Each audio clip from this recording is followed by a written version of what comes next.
Welcome to Badala sir classes. ठीक है, तो हम लोग क्या कर रहे हैं, कैलकुलस चैप्टर की रिवीजन कर रहे हैं, लास्ट वाली। और उसमें एक चैप्टर आपका असिम्प्टोट का, जो कि आपका आता है 6 मार्क्स का। इससे पहले हम लोग डबल पॉइंट वाला चैप्टर कर चुके हैं, कनकेविटी वाला चैप्टर कर चुके हैं। 9 नंबर का वो आता है आपका, 6 नंबर का आपका ये है। ठीक है, तो स्टार्ट करते हैं सबसे पहले। अब सबसे पहला कंसेप्ट क्या है आपका, अभी क्वेश्चन क्या है कि असिम्प्टोट क्या होता है जी आपका। अब इसने बोला असिम्प्टोट कुछ नहीं है, एक स्ट्रेट लाइन है। और आपको पता है स्ट्रेट लाइन किसने होती है आपकी, Y equal to M x plus C. ये आपकी स्ट्रेट लाइन है। अब किसी भी लाइन को निकालने के लिए 2 पॉइंट की जरूरत होती है, एम जिसको मैं बोलता हूं स्लोप, और सी जिसको बोलता हूं मैं कांस्टेंट। ठीक है, तो मुझे असिम्प्टोट निकालने का मतलब क्या है, मुझे लाइन की इक्वेशन निकालनी है। ये बात क्लियर है। उसके लिए मुझे हेल्प चाहिए एम की और सी की। अब इसने बोला कि 3 तरह के असिम्प्टोट होते हैं। सबसे पहले वाला असिम्प्टोट है, उसका नाम है हॉरिजॉन्टल।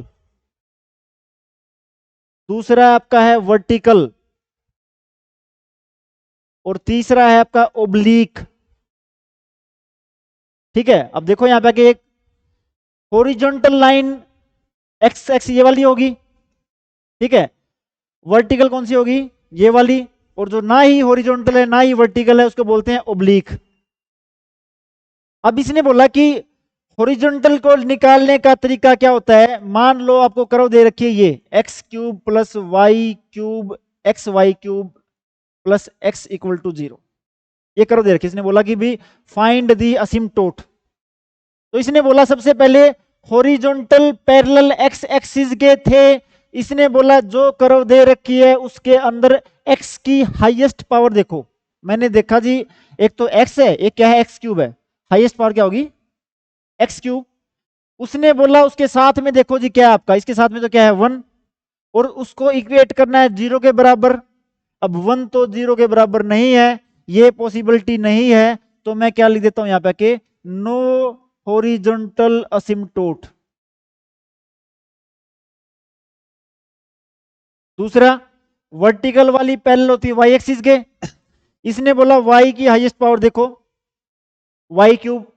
साथ में क्या है एक्स, एक्स इक्वल टू 0, ये तो पॉसिबल है। इसका मतलब ये आपका क्या हो गया, वर्टिकल असिम्प्टोट।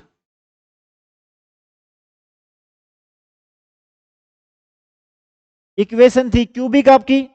ठीक है, एक आपका ये हो गया, दो आपके जो निकलेंगे फिर वो क्या बोलूंगा, मैं बोलूंगा ओब्लीक। क्या बोलूंगा, ओब्लीक। तो हर एक क्वेश्चन के अंदर पहले तो देखना कि हॉरिजॉन्टल है या नहीं है, वर्टिकल है या नहीं है। उसके बाद मैं जाता हूं ओब्लीक के ऊपर। ठीक है, ओब्लीक वाला कंसेप्ट देखो। क्वेश्चन लिख रहा हूं मैं। इसने क्वेश्चन दिया हुआ है y cube minus x square y. Simple सा क्वेश्चन होता है बिल्कुल। -2xy² plus 2y³ plus 2x³ है, सॉरी। ये क्या आपका 2x³। आगे है -7xy plus 2x² -7xy plus 3y²। इसके नेक्स्ट में है 2x plus 2y plus 1 equal to 0। Question लिख दिया find all the asymptote of equation. ये बात ठीक है यहां तक। अब सबसे पहले तो दिख रहा है मुझे क्यूबिक इक्वेशन है, तो 3 लाइन को मल्टीप्लाई करूंगा जब क्यूब आएगा। इसका मतलब इसके कितने असिम्प्टोट है, 3। ये बात क्लियर यहां तक। असिम्प्टोट का मुझे पता ही होता है क्या होता है जी, y equal to M x plus C. M की और सी की वैल्यू चाहिए 3। ये बात ठीक है। सबसे पहले वाला हमारा तरीका वही था, मैं पहले देखूंगा जी हॉरिजॉन्टल असिम्प्टोट। एक्स की हाईएस्ट पावर ये रही एक्स क्यूब, साथ में क्या है 2। 2 तो 0 के बराबर नहीं हो सकता, इसका मतलब नो हॉरिजॉन्टल असिम्प्टोट। फिर बारी आई तुम्हारी वर्टिकल असिम्प्टोट की।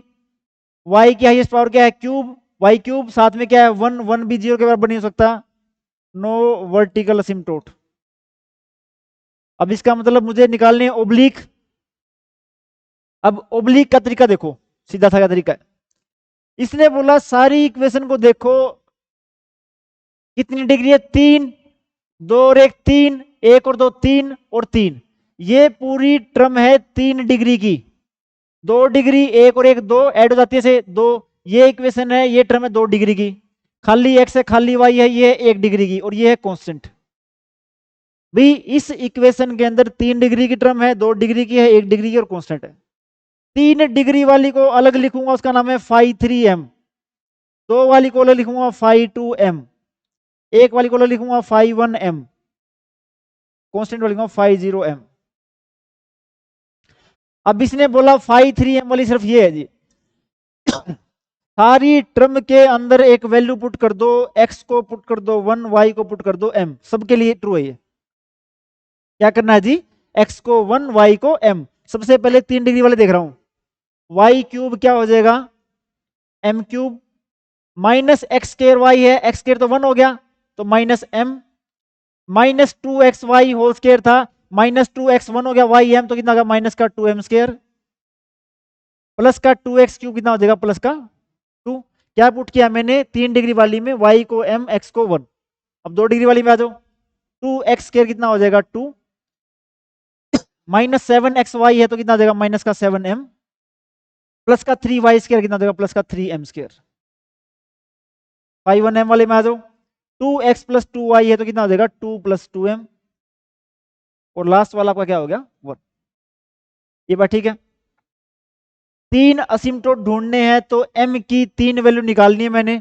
इसने बोला m की वैल्यू निकालनी है तो कुछ मत करो, जो आपका हाईएस्ट फाई 3m आया था उसको 0 पुट कर दो, वहां से m की 3 वैल्यू मिल जाएंगी आपको। फाई 3m मेरा क्या था, m क्यूब माइनस m,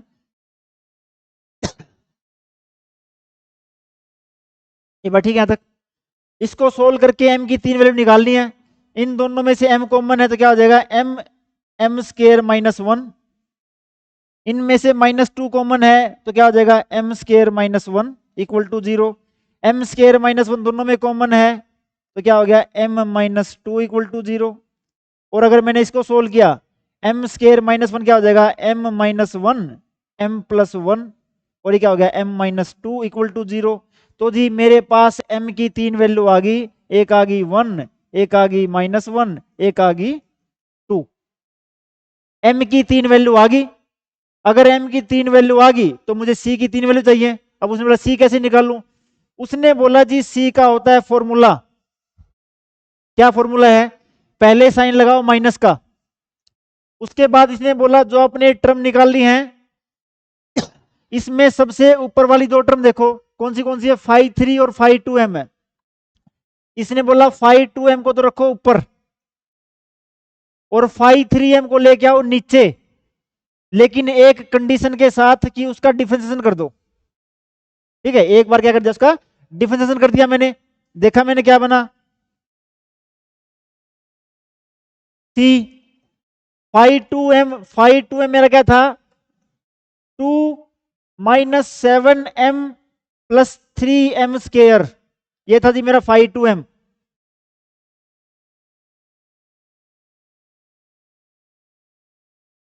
और फाई 3m मेरा ये रहा, इसका करना डिफरेंशिएशन, m क्यूब का कितना हो गया 3m स्क्वायर, माइनस m का कितना हो गया माइनस का 1, माइनस का 2m स्क्वायर कितना हो गया माइनस का 4m, और 2 का हो गया 0। ये आ गया c का फॉर्मूला। अब इसने बोला कि इसके अंदर तो m ही है, एक बार m को डाल लो 1, एक बार डाल लो -1, एक बार डालो 2। तो पहले मैं डाल रहा हूं 1, जिस टाइम पे m की वैल्यू 1 है तो c क्या होगा, माइनस बाहर था 2 माइनस 7m 7 हो जाएगा, प्लस 3m के कितना हो जाएगा 3, डिवाइड में 3 माइनस 1 माइनस 4, तो कितना बना, माइनस बाहर है 2 और 3 5, ऊपर बच गया -2, नीचे 3 में से 5 गया माइनस का 2, -2 से -2 कैंसिल हो गया, बच गया कितना हो गया -1। तो इसने क्या बोला, जिस टाइम पे m की वैल्यू 1 थी, c की वैल्यू आई है -1, तो मेरा इक्वेशन क्या थी y equal to mx plus c, तो मेरा क्या हो जाएगा y equal to x minus 1, तो y minus x plus 1 equal to 0, ये मेरा पहला असिम्प्टोट आ गया। अब दूसरा, उसने बोला m को डाल दो -1 इसके अंदर, तो जिस टाइम पे m मेरा -1 है तो डाल दो m को -1, माइनस बाहर था, 2 -7m था, m -1 है तो प्लस का 7 हो जाएगा, 3m² पे कोई फर्क नहीं पड़ेगा, प्लस का 3 है, नीचे 3m² 3 रहा, -1 माइनस का 4m था, m -1 था, प्लस का हो जाएगा ये। तो क्या बना ये, माइनस ऊपर 7 और 3 10 और 2 12, नीचे कितना बन गया 4 और 3 7, एक गया 6, -12/6 कितना आ गया -2। तो इसने क्या बोला, जिस टाइम पे m की वैल्यू -1 है, c की वैल्यू है 2, तो y अगर कितना हो जाएगा -x + 2, या क्या हो गया y + x - 2 = 0। ये मेरा हो गया दूसरा सिम्टोट। और ऐसे ही मैं वैल्यू डाल दूंगा m = 2, c की तीसरी वैल्यू मिलेगी, ठीक है, तो मेरा क्या हो जाएगा तीसरा सिम्टोट। ठीक है, ये क्लियर है। ये कब आता है, जब मुझे m की तीनों वैल्यू डिफरेंट गिवन हो, तब ये फॉर्मूला एप्लीकेबल है। एक केस ऐसा भी होता है जिसमें m की दो वैल्यू सेम आ जाएंगी, वो वाली टाइप हम लोग नेक्स्ट लेक्चर में देखेंगे। अगर आपको ये वीडियो अच्छी लग रही है या आपको लग रहा है कि हमारे काम आ रही हैं, तो आप चैनल को लाइक शेयर और सब्सक्राइब कर सकते हो। धन्यवाद।